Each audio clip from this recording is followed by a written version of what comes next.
نحمده ونستعينه ونستغفره ونؤمن به ونتوكل عليه ونعوذ بالله من شرور أنفسنا ومن سيئات أعمالنا من يهده الله فلا مضل له ومن يضلله فلا هادي له ونشهد أن لا إله إلا الله وحده لا شريك له ونشهد أن سيدنا ومولانا محمد عبده ورسوله أما بعد فأعوذ بالله من الشيطان الرجيم بسم الله الرحمن الرحيم والذين آمنوا وهاجروا وجاهدوا في سبيل الله والذين آووا ونصروا أولئك هم المؤمنون حقا لهم مغفرة وأجر عظيم وقال النبي صلى الله عليه وسلم الله الله في أصحابي لا تتخذوهم غرضا من بعدي فمن أحبهم فبحبي أحبهم ومن أبغضهم فببغضي أبغضهم ومن آذاهم فقد آذاني ومن آذاني فقد آذى الله ومن آذى الله فيوشك الله أن يأخذه أو كما قال عليه الصلاة والسلام صدق الله العظيم وصدق رسوله النبي الكريم ونحن على ذلك من الشاهدين والشاكرين والحمد لله رب العالمين اللهم صل على سيدنا ومولانا محمد وعلى آله وأصحابه كما تحب وترضى عدد ما تحب وترضى اللهم صل على سيدنا ومولانا محمد وعلى آله وأصحابه كما تحب وترضى عدد ما تحب وترضى اللهم صل على سيدنا ومولانا محمد وعلى آله وأصحابه كما تحب وترضى عدد ما تحب وترضى قابل احترام بھائی اور بزرگوں، اہل سنت والجماعت کا یہ عقیدہ ہے کہ انبیاء علیہم السلام کے بعد کائنات میں سب سے زیادہ معزز اور عظمت والے شخصیات وہ حضور صلی اللہ علیہ وسلم کے صحابہ کرام ہیں، اور صحابہ کرام رضوان اللہ علیہم اجمعین یہ عام انسانوں کی طرح نہیں، بلکہ یہ اللہ کے چنے ہوئے لوگ ہیں۔ ایک روایت میں آتا ہے، آپ صلی اللہ علیہ وسلم نے ارشاد فرمایا کہ اللہ تعالیٰ نے ساری مخلوق کے دلوں کو جھانکا، دلوں کو دیکھا، تو اللہ تعالیٰ نے میرا انتخاب کیا، اور پھر اس کے بعد بقیہ سارے انسانوں کے دلوں کو دیکھا تو پھر میرے لیے میرے صحابہ کو منتخب کیا۔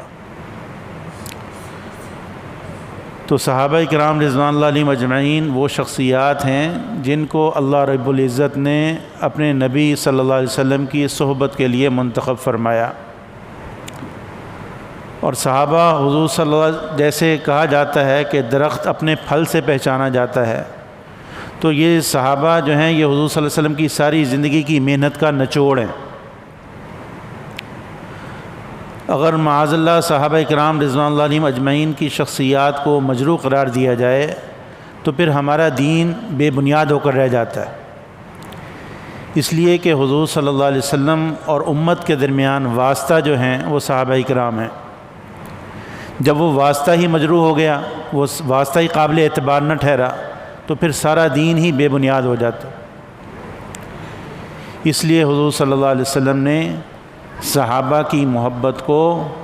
ایمان کی علامت قرار دیا، اور قرآن مجید میں اللہ رب العزت نے صحابہ کرام رضوان اللہ علیہم اجمعین کی جگہ جگہ ان کے ایمان کی، ان کے تقوی کی اور ان سے اپنی رضا کا جگہ جگہ اللہ نے اعلان کیا۔ یہ جو میں نے آیات مبارکہ پڑھی، اس میں اللہ رب العزت فرماتے ہیں کہ وہ لوگ جو ایمان لائے، وہاجروا، اور انہوں نے ہجرت کی، وجاہدوا فی سبیل اللہ، وجاہدوا باموالہم وانفسہم، اور اپنے جان و مال کے ساتھ اللہ کی راہ میں جہاد کیا، والذین آووا ونصروا، اور وہ لوگ جنہوں نے حضور صلی اللہ علیہ وسلم کو پناہ دی، یعنی انصار مدینہ منورہ میں، اور آپ صلی اللہ علیہ وسلم کے دین کی مدد کی، اولئک هم المؤمنون حقا، پکی بات ہے کہ سچے مومن یہی ہیں۔ لہم مغفرۃ و اجر عظیم، ان کے لیے اللہ کی جانب سے مغفرت کا اعلان ہے اور اجر عظیم یعنی جنت کا اعلان ہے۔ تو صحابہ کرام رضوان اللہ علیہم اجمعین کے متعلق اللہ رب العزت نے قرآن مجید میں یہ بات ذکر کی کہ سب سے پکے مومن وہ صحابہ کرام ہیں۔ اور دوسری جگہ اللہ تعالیٰ فرماتے ہیں اولئک الذین امتحن اللہ قلوبہم للتقوی لہم مغفرۃ و اجر عظیم، کہ ان کے دلوں کو ہم نے تقوی کا ان کے دلوں میں امتحان لیا، پرکھا ان کو، تو ان کے لیے جو ہے اللہ نے مغفرت اور اجر عظیم لکھ دی۔ اور ایک جگہ اللہ تعالیٰ فرماتے ہیں کہ وَلَٰكِنَّ اللَّهَ حَبَّبَ إِلَيْكُمُ الْإِيمَانَ وَزَيَّنَهُ فِي قُلُوبِكُمْ، اللہ نے تمہارے لیے ایمان کو پسند کر دیا اور تمہارے دلوں کو اس سے مزین کر دیا۔ وَكَرَّهَ إِلَيْكُمُ الْكُفْرَ وَالْفُسُوقَ وَالْعِصْيَانَ، اور اللہ تعالیٰ تمہارے لیے کفر کو، نافرمانی کو، گناہوں کو ناپسند جانتے ہیں، اور اللہ نے ان چیزوں کی نفرت تمہارے دلوں میں بٹھا دی۔ اولئک هم الراشدون، یہی لوگ ہدایت یافتہ ہیں۔ اور اللہ رب العزت نے بعد میں آنے والے انسانوں کے لیے، ایمان کے لیے اور ان کے اعمال کے لیے صحابہ کرام رضوان اللہ علیہم اجمعین کو معیار اور کسوٹی قرار دیا کہ اگر ان کا ایمان صحابہ جیسا ایمان ہوگا، ان کی محبت حضور صلی اللہ علیہ وسلم سے صحابہ جیسی محبت ہوگی، تب ان کا ایمان معتبر ہوگا۔ اللہ تعالیٰ قرآن مجید میں فرماتے ہیں فَإِنْ آمَنُوا بِمِثْلِ مَا آمَنْتُمْ بِهِ فَقَدِ اهْتَدَوْا، اگر یہ ایسے ایمان لے کے آئے جیسے یہ صحابہ ایمان لے کر آئے ہیں، تب یہ ہدایت پائیں گے۔ اور صحابہ کی محبت کو حضور صلی اللہ علیہ وسلم نے اپنی محبت کے لیے لازمی قرار دیا، بلکہ اللہ رب العزت کی محبت کے لیے لازمی قرار دیا۔ ایک روایت میں آتا ہے، آپ نے ارشاد فرمایا جو شخص اللہ سے محبت کرنا چاہتا ہے اسے چاہیے کہ مجھ سے محبت کرے، یعنی اللہ سے محبت کا دعویٰ میری محبت کے بغیر معتبر نہیں ہوگا۔ اور فرمایا کہ جو مجھ سے محبت کرنا چاہتا ہے اسے چاہیے کہ میرے صحابہ سے محبت کرے۔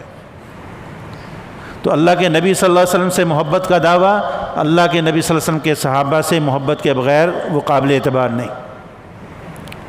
اور فرمایا جو مجھ سے میرے صحابہ سے محبت کرنا چاہتا ہے اسے چاہیے کہ قرآن مجید سے محبت کرے، اور جو قرآن مجید سے محبت کرنا چاہتا ہے اسے چاہیے کہ مساجد سے محبت رکھے۔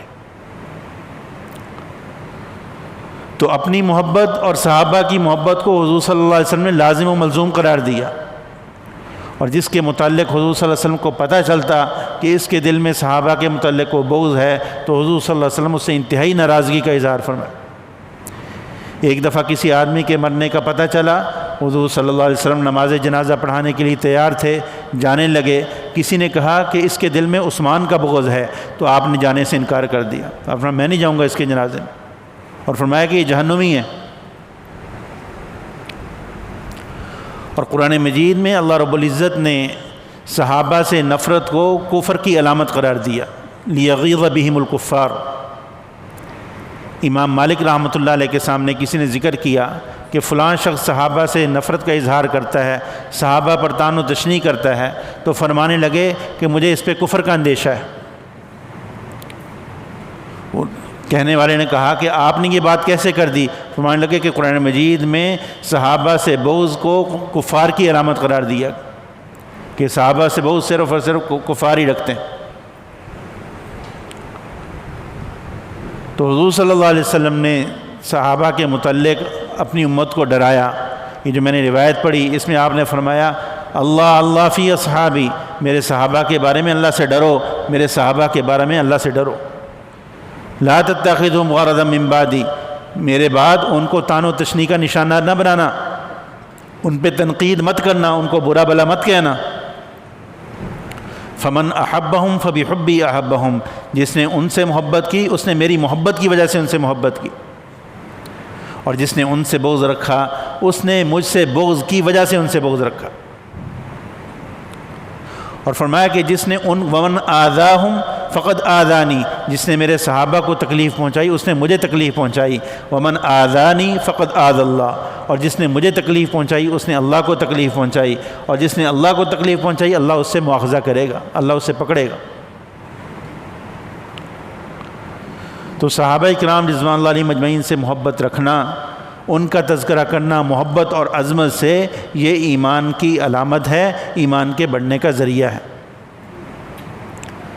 اور وجہ اس کی یہ ہے کہ صحابہ کرام رضوان اللہ علیہم اجمعین نے اس دور میں، یعنی جب اسلام کا اظہار کرنا اپنے آپ کو موت کے منہ میں ڈالنا تھا، اس دور میں اپنا سب کچھ حضور صلی اللہ علیہ وسلم کی خاطر لٹا دی، اور اتنی قربانیاں دیں کہ لوگ یہ کہنے پر مجبور ہوئے کہ تاریخ انسانی میں کبھی کسی انسان سے کسی نے اتنی محبت نہیں کی جتنی کہ صحابہ نے حضور صلی اللہ علیہ وسلم سے محبت کی، یعنی اپنا سب کچھ لٹا دیا، جان، مال، آل، اولاد، عزت، آبرو، سب کچھ حضور کی خاطر قربان کیا۔ حضرت مصعب بن عمیر رضی اللہ تعالی عنہ اسلام لانے سے پہلے ان کے والدین ان کا بڑا خیال رکھتے تھے، بڑے ناز و نعمت میں پلے تھے، ان کے والدین بڑے امیر تھے، اور انہوں نے اس وقت مکہ کے تاجروں کو کہہ رکھا تھا کہ یمن اور شام سے جب تم تجارت کر کے آؤ تو جو سب سے عمدہ لباس ہو، سب سے عمدہ جوتا ہو، سب سے عمدہ خوشبو ہو، وہ ہمیں دینا، اور جو تم ریٹ لگاؤ گے ہم تمہیں دیں گے، وہ ہم نے اپنے بیٹے کو پہنانا ہے۔ اتنے ناز و نعمت والے، اور ایسی عمدہ قیمتی خوشبو استعمال کرتے تھے کہ جس راستے سے گزر جاتے تھے تو پتہ چلتا تھا کہ یہاں سے مصعب بن عمیر گزرے۔ لیکن جب اسلام قبول کیا تو وہی والدین، انہوں نے اتنا ظلم و تشدد کیا، بیڑیاں میں باندھ دیا اور سب کچھ ان سے چھین لیا۔ تو انہوں نے آگے سے یہی عرض کی کہ مجھے کچھ نہیں چاہیے، مجھے تو صرف حضور صلی اللہ علیہ وسلم کی محبت چاہیے۔ تو حضور صلی اللہ علیہ وسلم کی محبت کی خاطر ساری ناز و نعمت قربان کی۔ پھر حضور صلی اللہ علیہ وسلم نے ان کو ہجرت سے پہلے ان کو مدینہ منورہ میں تعلیم کے لیے، تبلیغ کے لیے بھیجا۔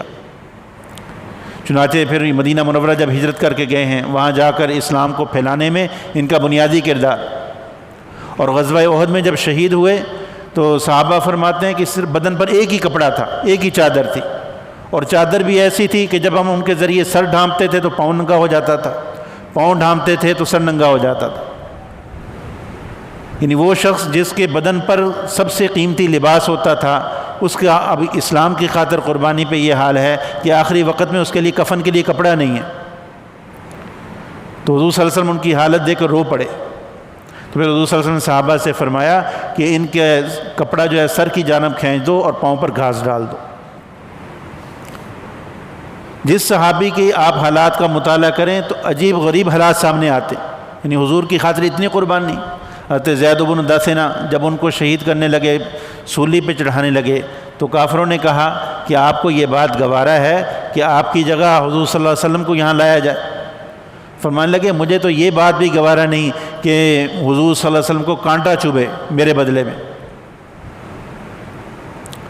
تو انہوں نے حضور صلی اللہ علیہ وسلم کی خاطر، صحابہ کی خاطر اپنا سب کچھ قربان کیا۔ تو اللہ رب العزت کے سامنے ماضی، حال، مستقبل سب کچھ ہے، تو اللہ رب العزت نے ان کے لیے اپنی رضا کا اعلان کیا جگہ جگہ قرآن مجید میں، رضی اللہ عنہم ورضوا عنہ، اللہ ان سے راضی ہو گیا اور وہ اللہ سے راضی ہو گیا۔ یعنی جو چیز جنتیوں کو جنت میں جا کے ملنی ہے، اللہ رب العزت نے وہ سرٹیفکیٹ ان کو دنیا میں دے دیا۔ حدیث شریف میں آتا ہے کہ جب جنتی جنت میں چلے جائیں گے، وہاں اللہ کی نعمتوں سے خوب فائدہ اٹھائیں گے، اللہ ان سے پوچھیں گے اور مانگو اور مانگو، تو وہ کہیں گے اللہ سب کچھ مل گیا۔ اللہ فرمائیں گے کہ نہیں، ابھی میری ایک نعمت باقی ہے، وہ مجھ سے مانگو۔ تو پھر وہ علماء سے پوچھیں گے کہ وہ کون سی نعمت ہے، تو کہا جائے گا کہ اللہ کی رضا کا سوال کرو، یہ اللہ ہم سے راضی ہو جائے۔ تو اللہ کی رضا کا سوال کریں گے، پھر اس وقت اللہ، یعنی جنت میں جانے کے بعد جو سب سے بڑی نعمت ان کو ملے گی وہ اللہ کی رضا کی، اور اللہ رب العزت نے یہ نعمت صحابہ کو دنیا میں عطا فرما دی۔ یعنی دنیا میں قرآن مجید میں اللہ تعالیٰ نے جگہ جگہ والذین اتبعوہم بإحسان رضی اللہ عنہم ورضوا عنہ السابقون الاولون من المہاجرین والانصار، جو مہاجرین اور انصار میں سے اسلام میں سبقت لے جانے والے ہیں، اور وہ جو ان کے بعد آئے، یعنی فتح مکہ سے پہلے اسلام قبول کرنے والے اور فتح مکہ کے بعد آنے والے، ان سب سے اللہ راضی ہو گیا، اور وہ اللہ سے راضی، اور ان کے لیے مغفرت کا اعلان ہے اور اجر عظیم کا اعلان۔ یہی وجہ تھی کہ آپ صلی اللہ علیہ وسلم نے ارشاد فرمایا کہ میرے صحابہ میں سے کوئی آدمی ایک مد جو یعنی ایک سیر جو اگر اللہ کے راستے میں خرچ کرے، بعد میں آنے والے احد پہاڑ کے برابر سونا بھی خرچ کریں تو اس کے برابر نہیں پہنچ سکتے۔ اور ایک روایت میں ہے آپ نے یہ فرمایا کہ جب تم دیکھو کسی آدمی کو کہ وہ میرے صحابہ کو برا بھلا کہہ رہا ہے، میرے صحابہ پہ تنقید کر رہا ہے، تو تم اس سے کہو کہ لعنت اللہ علیہ، کہ تو اللہ کی اس پر لعنت ہو، فرشتوں کی اس پر لعنت ہو، اور ساری مخلوق کی اس پر لعنت۔ اور پھر آپ نے فرمایا کہ ایسے شخص کی اللہ رب العزت قیامت کے دن نہ فرض عبادت قبول کریں گے نہ نفل عبادت قبول کریں گے۔ تو اس لیے صحابہ اکرام وہ معمولی شخصیات نہیں ہیں، صحابہ اکرام ہمارے ایمان کا معیار ہیں۔ ایک روایت میں آتا صحابہ سے آپ صلی اللہ علیہ وسلم نے ارشاد فرمایا کہ یہود و نصارہ وہ 72 فرقوں میں بٹے اور میری امت 73 فرقوں میں بٹے گی۔ صحابہ نے عرض کی یا رسول اللہ تو پھر جنتی فرقہ کون ہوگا؟ تو آپ صلی اللہ علیہ وسلم نے ارشاد فرمایا ما انا علیہ و اصحابی، کہ جس طریقے پر جو میرے اور میرے صحابہ کے طریقے کو مضبوطی سے پکڑے گا وہ جنتی ہے۔ تو صحابہ اکرام رضوان اللہ علیہم اجمعین کو حضور صلی اللہ علیہ وسلم نے ہمارے لیے ہدایت کے لیے نمونہ قرار دیا۔ ایک روایت میں آپ نے فرمایا اصحابی کالنجوم بأیہم اقتدیتم اہتدیتم، میرے صحابہ وہ ستاروں کی مانند ہیں جس کے اقتداء کرو گے ہدایت پاؤ گے۔ تو تمام صحابہ سے محبت رکھنا یہ اہل سنت کے علامت بھی ہے اور ہمارے ایمان کا تقاضا بھی ہے، اور کسی ایک صحابی سے بغض رکھنا یہ ایمان کو خطرے میں ڈالنے والی بات ہے۔ محرم الحرام کے مہینہ جب آتا ہے تو ایک مخصوص فرقے کی وجہ سے مختلف صحابہ پر طعن و تشنیع کا بازار گرم کیا جاتا ہے، اور ہمارے میڈیا پہ بھی مختلف لوگ جو ہے جن کی نہ اپنی شکل و صورت دین کے جو ہے تعلیمات کے مطابقت نہیں رکھتی ان سے، تو وہ صحابہ پر بیٹھ کر تنقید کرتے ہیں۔ اور تنقید کے لیے معیار کس کو قرار دیتے ہیں؟ تاریخی روایات کو جن کا نہ سر ہے نہ پیر، اور قرآن و حدیث کی وہ آیات اور وہ احادیث جو قطعی الثبوت ہیں، قطعی الدلالت ہیں، تو ان کو جو ہے وہ پس پوش ڈال دیتے۔ حالانکہ جب اللہ رب العزت نے کہہ دیا کلم وعد اللہ الحسنی، کہ ان سب کے لیے اللہ نے بھلائی کا وعدہ کر دیا، اگر کسی سے کوئی گناہ ہوا بھی اللہ فرماتے ہیں وَلَقَدْ عَفَا اللَّهُ عَنْهُمْ، اللہ نے ان کو معاف کر دیا۔ بلکہ ہمارے بزرگ حضرت مولانا خلیل احمد سہارنپوری رحمۃ اللہ علیہ وہ فرمایا کرتے تھے کہ صحابہ اکرام رضوان اللہ علیہم اجمعین سے جو اللہ رب العزت جو گناہوں کا صدور ہوا وہ دین کی تکمیل کے لیے ہوا، کہ دین کے احکامات کیا ہیں، یہ اگر کسی سے گناہ سرزد ہو تو کیا حکم ہے، اس گناہ سے معافی کا طریقہ کیا ہے، کیونکہ دین کو اللہ تعالیٰ نے قیامت تک آنے والے انسانوں کے لیے جو ہے وہ نمونہ بنا کر بھیجنا تھا اور جو منشور بنا کر بھیجنا تھا۔ تو جو چیزیں حضور صلی اللہ علیہ وسلم کی شان کے لائق تھیں وہ کام حضور صلی اللہ علیہ وسلم سے کروائے، اور جو حضور صلی اللہ علیہ وسلم کی شان کے لائق نہیں تھے اس کے لیے پھر صحابہ کو چنا۔ اب مثلا نماز میں بھول جانا یہ حضور کی شان کے منافی نہیں ہے، تو حضور صلی اللہ علیہ وسلم نماز میں بھول گئے کہ 2 رکعتوں کی بجائے 3 رکعتیں پڑھا دیں یا 4 کی بجائے 5 پڑھا دیں، تو صحابہ نے عرض کی یا رسول اللہ نماز مقصر ہو گئی یا آپ بھول گئے؟ تو آپ نے فرمایا کہ میں بھی انسان ہوں، بھول جاتا ہوں۔ پھر شریعت کا حکم آ گیا کہ نماز میں بھول جاؤ تو اس طریقے سے سجدہ صاف کرنا ہے تو نماز پوری ہو جائے گی۔ اور جو چیزیں حضور کی شان کے لائق نہیں تھیں، جن سے نبوت پر دھبا آ سکتا تھا، تو اس کے لیے صحابہ کا انتخاب کیا۔ چنانچہ صحابہ سے گناہوں کا صدور ہوا، بعض صحابہ نے شراب بھی پی، بعض سے زنا کا بھی صدور ہوا، لیکن وہ ایسے بے چین ہوئے جب تک کہ اپنے اوپر سزا جاری نہ کروا لی ان کو چین نہیں آیا، یا رسول اللہ ہمیں پاک کر دیں۔ تو پھر جب اس صحابی پر حد جاری ہوئی تو کسی ایک صحابی نے کوئی ان کی شان میں کوئی برا کلمہ کہا تو حضور صلی اللہ علیہ وسلم نے انتہائی ناگواری کا اظہار فرمایا۔ آپ نے فرمایا کہ اس نے ایسی توبہ کی ہے اگر سارے مدینہ والوں پر تقسیم کر دی جائے تو سب کی بخشش ہو جائے۔ تو اس لیے صحابہ کے عیوب تلاش کرنا یہ اپنے ایمان کو خطرے میں ڈالنے والی بات ہے۔ ان سے محبت رکھنا اور ان کا محبت سے تذکرہ کرنا یہ حضور کے قرب کا بھی ذریعہ ہے اور اللہ کی رضا کا بھی ذریعہ ہے۔ صحابہ ہوں، اہل بیت ہوں، اہل سنت والجماعت کے ہاں دونوں سے محبت یہ ہمارے لیے فرض ہے،